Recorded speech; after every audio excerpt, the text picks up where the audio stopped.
Back here at the University of Toledo Medical Center, we have Dr. David Heidt with us today, and we're going to be talking about pancreatic cancer, and it's something that's come up in the news quite a bit lately.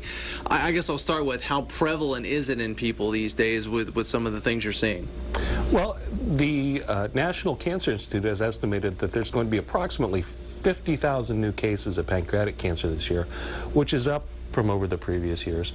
And of those 50,000 people, 40,000 are expected to die from the disease. So it's not only very prevalent, it's quite a lethal disease. Well, it seems like it. And so with some of the work you're doing right now, are we seeing a trend where there's more treatments, more ways that we can prevent this from being lethal?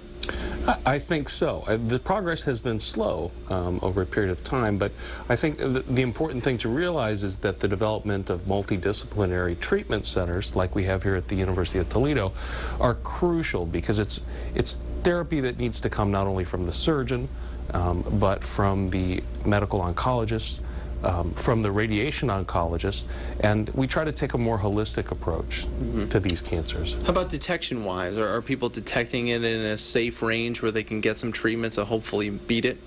The problem is that about 93% of people who present with pancreatic cancer, it's too late. The cat's already out of the bag. Wow. And they really are only candidates for palliative therapy. But we are working on finding ways that we can get blood samples that could actually tell us if somebody has pancreatic cancer. You know, traditionally, the cancer has to invade the bile duct, and somebody develops abdominal pain, which goes to the back. Their eyes turn yellow, their skin turns yellow, and that's sort of the signal that something needs to be done.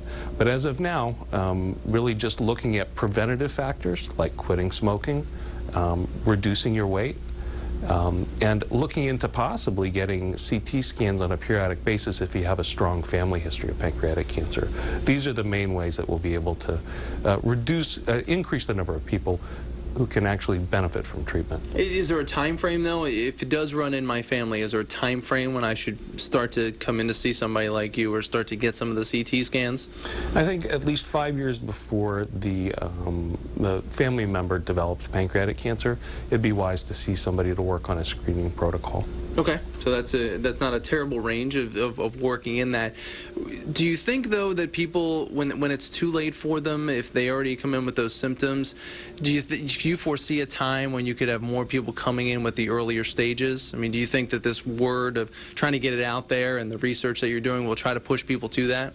I think so, and I think what's more exciting right now is that with early detection that we're able to get, we are able to take cancers that were previously deemed inoperable, and by using radiation and chemotherapy beforehand, we can actually shrink the tumors. And I'm performing a number of operations now where I'm actually cutting out blood vessels along with the pancreas, which was previously thought to be not an option for this cancer. So we're turning many people who previously were not operative candidates into operative candidates. All right, Dr. Heidt, sounds like that there's some progress being made. So we thank you very much for your time this evening, and that's your Talk Back.